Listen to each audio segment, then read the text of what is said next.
আবারও আমি হাজির হয়েছি পাওয়ার অফ ইসলাম চ্যানেলের পক্ষ থেকে। প্রিয় দর্শকবৃন্দু, বিসমিল্লাহির রহমানির রহিম। ওয়াল আসর ইন্নাল ইনসানা লাফি খুসর ইল্লাল্লাযীনা আমানু ওয়া আমিলুস সালিহাতি ওয়া তাওয়াসাউ বিল হক ওয়া তাওয়াসাউ বিস সাবর। এই সূরাটি ছোট্ট একটি সূরা, কিন্তু এর সারমর্ম, এর ব্যাখ্যা অনেক বড়। এই সূরার মধ্যে আল্লাহ পাক সারা পৃথিবীর মানুষকে উদ্দেশ্য করে বলেছেন যে প্রত্যেকটা মানুষ ক্ষতির মধ্যে আছে। আল্লাহ পাক জামানার কসম করে বলেছেন, ওয়াল আসর, একটা সময় বা জামানার কসম করে বলেছেন, ইন্নাল ইনসানা লাফি খুসর, নিশ্চয় প্রত্যেকটা মানুষ ক্ষতির মধ্যে আছে। কিন্তু এই সূরার মধ্যে বলা হয়েছে যে চারটে গুণ যার মধ্যে থাকবে তারা কিন্তু ক্ষতির মধ্যে নাই। চারটে গুণের মধ্যে এক নম্বর গুণ হচ্ছে ইল্লাল্লাযীনা আমানু, যারা ঈমান এনেছে। ঈমান বলতে গেলে ঈমান হচ্ছে তিনটে জুজ মিলে ঈমান। একটা হচ্ছে তাসদিক বিল কলব, ইকরার বিল লিসান, আমল বিল আরকান।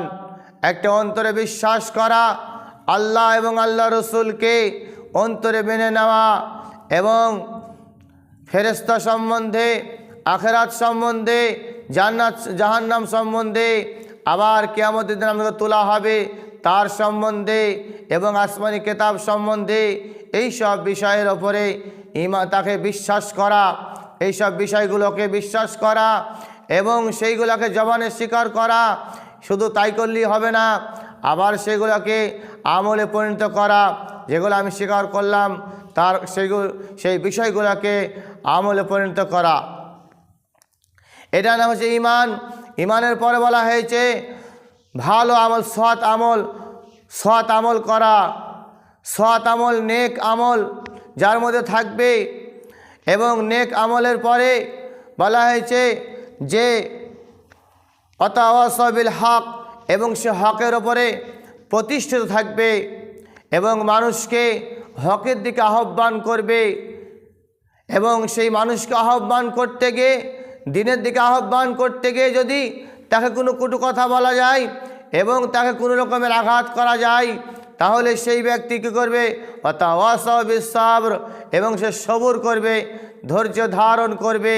তবেই সে এই ক্ষতি থেকে বাঁচতে পারবে। যে কথাটা আল্লাহ বলেছেন যে প্রত্যেকটা মানুষ ক্ষতির মধ্যে আছে, কিন্তু যারা ঈমান এনেছে এবং আমলে সলে করেছে এবং নিজে হকের উপরে প্রতিষ্ঠিত থেকেছে এবং অপরকে হকের দিকে আহ্বান করেছে, এবং সেই হকের উপর আহ্বান করতে গিয়ে যখন তার উপরে কোনো নির্যাতন এসেছে, কোনো রকমের কষ্ট এসেছে, সেই ব্যক্তি ধৈর্য ধারণ করেছে, তারা কিন্তু ক্ষতির মধ্যে নাই।